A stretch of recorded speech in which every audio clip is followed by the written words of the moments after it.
réalisateur du film, Director Bong Joon-ho. Monsieur le réalisateur Bong Joon-ho, s'il est en chemin, sous vos applaudissements, peut-être, ça arrive. Au départ, on meuble. Non, c'est bon, ça arrive, je crois. C'est bon, et ben voilà, applaudissements.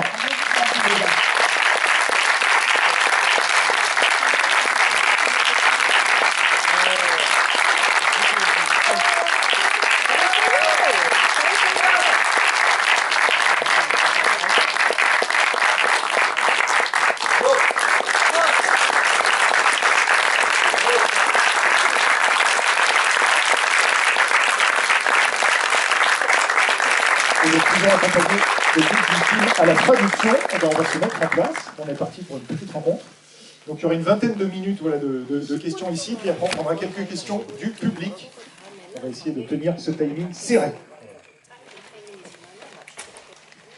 Alors, monsieur le réalisateur Bong Joon-ho, la première question que j'ai envie de vous poser, c'est que dans tout votre cinéma, il y a l'utilisation du genre et du film de genre, quel que soit le genre, pour parler des inégalités sociales. Voilà, quel regard vous portez sur ce thème et la façon dont il traverse votre cinéma?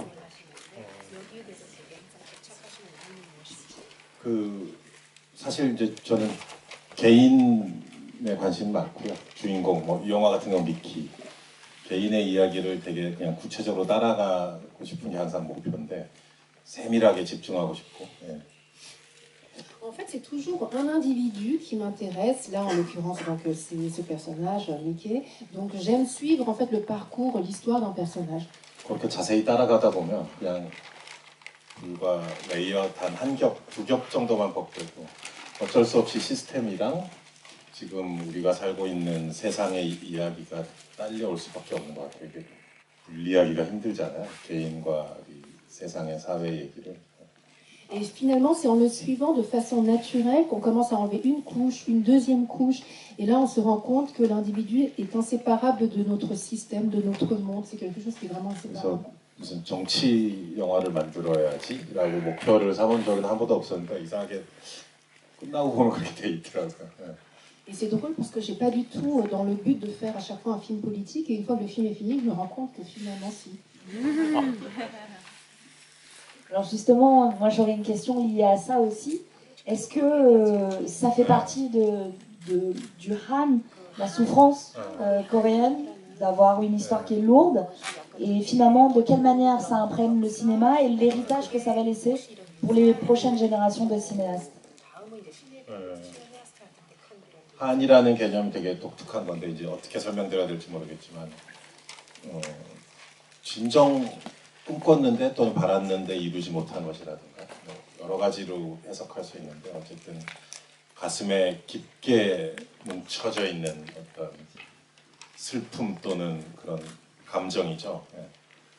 Oui, le Han est un sentiment typiquement coréen qui est intraduisible, qui est une sorte de mélancolie ou quelqu'un qui rêve à quelque chose, qui aspire à quelque chose et qui n'arrive pas à l'accomplir. Donc c'est une sorte de frustration et de tristesse en fait qui est comme imprégnée en vous. 그 한이 비극 개념도 되고요, 코미디 개념도 돼요. 한을 푸는 그 신명나는 과정 보면은 그것도 약간 코미디의 느낌이 있거든요. 한이 맺힌 것 자체는 비극일 수 있어도. Alors effectivement, c'est quelque chose de tragique, mais ça peut être quelque chose de comique parce qu'on arrive aussi peut-être parfois à exprimer, à expulser en fait cette frustration de façon comique. 미키도 이렇게 계속 죽잖아요. 그리고 계속 리프린트되고 그게 되게 슬프고 한이 맺히는 걸 수도 있지만 또 결국은 거기서 벗어나는 과정이나 본인이 극복하는 과정은 되게 어떻게 보면은 낙관적이면서 또 코미디의 느낌도 있는 거죠. Comme dans le film d'ailleurs, le personnage, quand on voit qu'il est réimprimé à chaque fois, c'est quelque chose de tragique et de triste, mais on arrive aussi à voir que dans la façon qu'il a de le surmonter, il y a un côté quand même qui est vraiment optimiste et à la fois donc assez comique. Alors justement, ce personnage, et vous en parliez un petit peu tout à l'heure, voilà, cette volonté d'à chaque fois suivre un personnage, dans toute votre filmographie, on sent que vous vous intéressez beaucoup à ce qu'on pourrait appeler les losers, ou les underdogs, voilà, en tout cas quelqu'un qui doit surmonter pour réussir, et plus spécifiquement, pourquoi Robert Pattinson vous a paru évident pour ce rôle? 아니 되게 이렇게 얼굴 보면 되게 얼빵하게 생기지 않았어요? Quand on voit son visage, il a l'air un peu bené, non? 아 물론 너무 잘생겼지. 너무 멋있어. 너무 섹시하고 너무 멋있고 잘생겼는데. Non, mais attendez, il est très beau, il est sexy, il est magnifique. J'ai pas dit 나는 le 보면 contraire. 약간 억울한 느낌 있잖아요. 억울하고 약간 계속 손해 보는 사람 있지. 착한데 계속 손해 보는 사람. Mais en fait, ce que je veux dire, c'est qu'il paraît être un peu quelqu'un, vous savez, qui est gentil et finalement, à chaque fois que la vie est en train de faire souffrir, qui n'arrive pas à se dépêtrer de ses soucis. 그리고 저런 얼굴로 계속 출력되면 재밌을 것 같아요. Et donc, je trouvais ça drôle, en fait, de le réimprimer avec ce même visage un peu de type, voilà, qui doit subir la vie à chaque fois, réimprimer, réimprimer. 사실상 1인 2역이잖아요. 미키 17하고 18하고. En plus, vous voyez, c'est un double rôle, il joue Mickey 17, 근데 Mickey 그 18. 두 캐릭터가 완전히 극단적으로 다르잖아요. Et ces deux personnages-là, bien sûr, sont vraiment 이게 très 사실 contradictoires. 연기 스펙트럼이 정말 넓어야 이거 양쪽을 다 커버할 수 있어야 되는데. Ils sont à l'opposé, donc ils devraient courir toute cette étendue de jeu. 근데 그 윌리엄 데포랑 나왔던 그 라이트하우스라는 영화 보면 거기서 되게 광기의 막 폭발이라든가 엄청난 에너지를 막 뿜어내는데 그 영화 봤을 때 이제 이 친구가 이제 18도 할 수 있겠구나라는 확신이 좀 들었어요. Et quand j'avais vu le film The Lighthouse, où il joue avec Willem Dafoe, j'avais vu en fait ce personnage qui est un peu une sorte, enfin, où il explose de folie, où il a une énorme énergie, et c'est là que je me suis dit qu'il était vraiment apte à jouer le rôle de Mickey 18. Alors parlons de Naomi Aki, qui a des facettes incroyables dans ce film, à la fois politicienne, guerrière, elle a vraiment une présence très très forte. Quelle est la facette que vous vouliez vraiment mettre la plus en avant? 일단 그 나오미 에키라는 배우 자체를 만난 게 저한테 큰 행운이었는데 Déjà, c'était une grande chance pour moi de la rencontrer, 일단 그 나샤라는 캐릭터 자체가 너무 중요하죠. parce que le personnage de Nasha est très important. 이 미키라는 친구가 사실 뭐 엄청나게 뭐 똑똑하거나 무슨 뭐 히어로 같은 친구도 아니고 맨날 이제 착한데 좀 불쌍하고 그러는데 결국은 끝까지 이런 힘든 극한의 상황 속에서도 결국은 파괴되지 않고 살아남는 게 이제 이 영화의 스토리인데 그렇게 할 수 있게 해준 게 이제 나샤거든요. Parce que Mickey, en fait, est un personnage qui n'est pas du tout ni un héros, ni un intello. C'est quelqu'un de naïf, qui est gentil. Et finalement, même quand il est dans des situations extrêmes, s'il arrive à s'en sortir et à surmonter ses épreuves, c'est vraiment grâce à Nasha. 미키의 연인이기도 하고 미키의 엄마 같기도 하고 미키 앞에서 싸우는 전사이기도 하고 그 느낌이 다 있어야 되니까 나오미가 참 적합하다고 봤었어요. Oui, il fallait en fait qu'elle ait ce rôle d'amoureuse, de mère et également de guerrière. Donc il fallait vraiment tous ces aspects-là. 그리고 이제 마크 러팔로를 향해서 막 이렇게 소리 지르는 장면이 있는데 제가 촬영할 때 직접 그 현장에서 그 소리를 들었는데 정말 와 그 정말 거대한 막 핵폭발이 나는 것 같은 그 에너지가 대단했었어요. Et quand dans le film on la voit en train de hurler sur Mark Ruffalo, j'étais bien sûr sur le tournage et quand je l'ai entendu, en fait, on avait tous l'impression qu'il y avait une bombe en fait qui avait explosé, une bombe nucléaire. 인생 살면서 그 정도로 한번 소리 질러 볼 수 있다면 되게 속 시원할 것 같아요. 제일 좋을 것 같아요. Ouais, je pense que si chacun de nous peut un jour comme ça exploser de rage, et je pense que ça serait tous bénéfique. En France, quand un comédien part jouer à Hollywood, il dit souvent qu'en fait on ne joue pas de la même façon aux États-Unis qu'en France. Il y a une différence dans le jeu et dans l'approche du jeu. Et vous, en tant que réalisateur, de diriger des comédiens sud-coréens ou des comédiens américains hollywoodiens, est-ce qu'il y a une différence dans la manière de les diriger, dans la manière d'accompagner la mise en scène et le jeu d'acteur? 제가 이제 이 배우가 이 씬에서 이렇게 했으면 좋겠다는 머릿속에 이미지는 이미 있는 것인데 이제 그거는 뭐 한국에서 할 때나 뭐 다른 어느 나라에서 할 때나 마찬가지인데요. 대신 이제 그 목표점까지 도달하는 과정에서 뭔가 좀 복잡한 게 많죠. 뭐 통역자도 걸쳐야 되고 또 배우한테 의존해야 되는 부분도 많죠. 그리고 이제 언어 자체가 저의 언어는 아니기 때문에.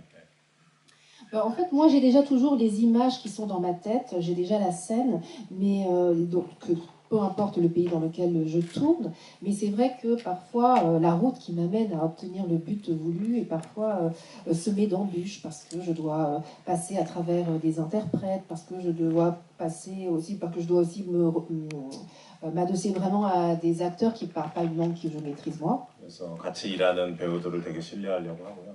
설국열차 때는 뭐 예를 들면 틸다 스윈튼이 이 인물은 요크셔 액센트를 했으면 좋겠다고 막 제안을 했었어요. 그래서 재밌어. 근데 사실 저는 모르거든요. 요크셔 액센트가 어떤 건지 뉘앙스를 해서 배우의 설명을 자세히 듣고 서로 이제 이해를 한 다음에 그런 어떤 케이스고 미키에서도 이제 로버트 패틴슨이 되게 독특한 목소리 톤을 만들어 오고 이제 보여줬어요. 그래서 그게 되게 재밌어서 하게 됐는데 뭐 저기 피치버그 액센트가 Et en fait, j'aime bien faire confiance à mes acteurs parce qu'ils m'apportent aussi de nouvelles choses. Par exemple, dans le transpersonnel, Tilda Swinton en fait m'avait dit que son personnage, ça serait bien si elle avait l'accent du Yorkshire. Alors moi, je connais pas du tout l'accent du Yorkshire, mais j'ai écouté me convaincre. Finalement, je lui ai fait confiance. Et c'est pareil pour ce film-là. Pattinson en fait est arrivé avec une tonalité de voix assez spéciale, et je crois qu'il m'avait dit que c'était l'accent de Pittsburgh.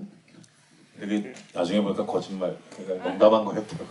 Mais après, en fait, il m'a dit qu'en fait, c'était juste une blague, c'était pas du tout l'accent de Pittsburgh. Je crois qu'il a dit que c'était inspiré par Steve Buscemi dans le film Fargo.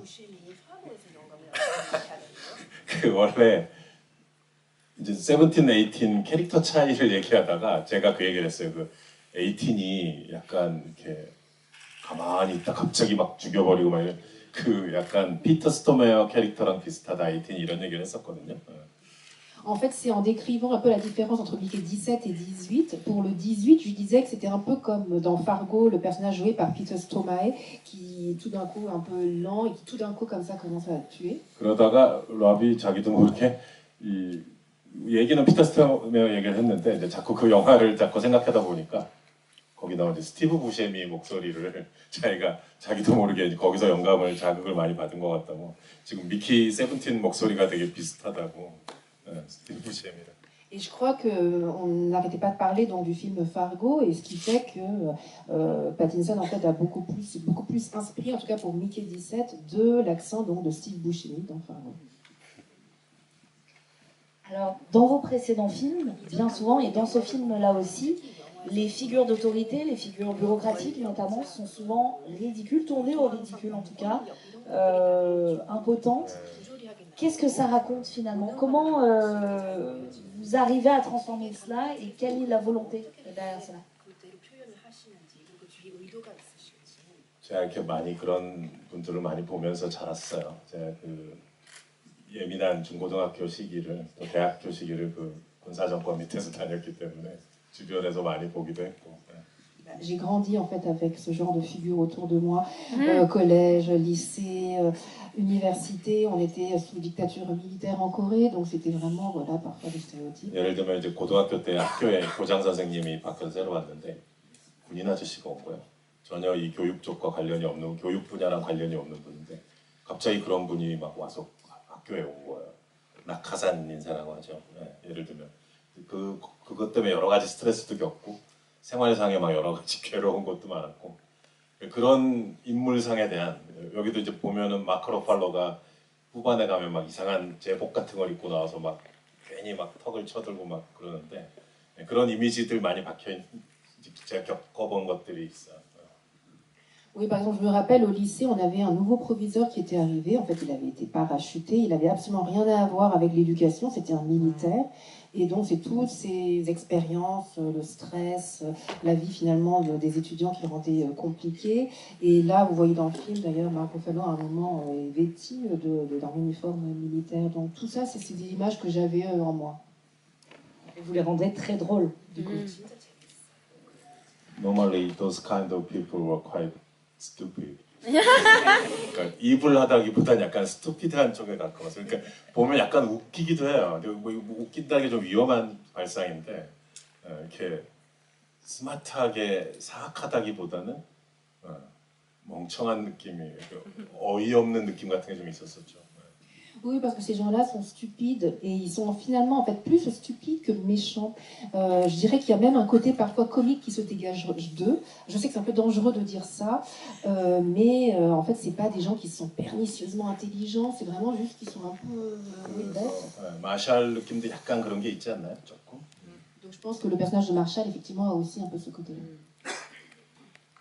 L'une des surprises qu'on n'avait pas forcément vues dans les bandes annonces, il me semble, c'est la présence de ces créatures, les creepers. Donc voilà, je ne sais pas quelle est la traduction exacte. Comment vous les avez abordés et donc le fameux rôle d'Anna Mouglalis, que vous avez peut-être reconnu. Pourquoi le rôle d'Anna Mouglalis pour la voix de la reine-mère des creepers? 야, 이 지구상 어디에도 없는 목소리 아니에요, 그분이. 정말 놀랍죠. Elle a vraiment une voix unique au monde. 여기 거의 디지털 이펙트 같은 걸 안 쓴 거예요. 그 사운드 레코딩 할 때 거의 그분 생목소리 거의 그대로 한 거거든요. C'est vraiment sa voix qui a pratiquement pas été touchée. Il n'y a pas du tout d'effet. 제가 2021년 베니스 영화제 이제 심사위원 했었는데 그때 황금사자상 최고상 받은 영화가 이제 레벤 거기서 이제 주인공이 우리 안나 마리아였었고 거기서 이제 낙태 전문가 역할로 조연으로 나와서 또 잊을 수 없는 강한 인상을 보여주신 게 이제 안나 모글라리스였죠. 그때 이제 그분의 목소리를 처음 들었죠. 화면을 보면서 되게 압도되는 느낌이었고. Oui, en fait, j'étais président du jury au Festival de Venise en 2021 et c'est là que le film L'événement a reçu le Lion d'Or et que j'ai donc vu sur écran l'héroïne Anna Maria Bartolomé et Anna Mouglalis qui jouait donc un rôle secondaire et j'ai vraiment été subjuguée. Je l'écoutais, enfin je l'entendais et je la voyais pour la première fois, elle m'a subjuguée. 그때 미키 세븐틴의 초고를 이제 첫 번째 드래프트를 시나리오로 완성하고 베니스에 이제 심사위원 일하러 간 거였거든요. 그래서 그때 그 영화를 본 거예요. 그래서 야 저분 크리퍼 하면 딱 되겠다라는 생각이 들었는데 그래서 오드리 감독한테 되게 감사하죠. Oui, en fait, c'est après avoir écrit le premier jet de Mickey 17 que je suis allée donc présider ce jury à Venise. Et quand donc j'ai vu Anna Mouglalis dans le film, que je me suis dit elle serait vraiment parfaite pour la reine des creepers. Et donc je remercie d'ailleurs Audrey Diwan finalement qui est donc la réalisatrice de l'événement. Et juste pour ajouter une petite question, quelle a été votre approche visuelle de ces créatures qui sont entre le cloporte, la main poilue, l'éléphant?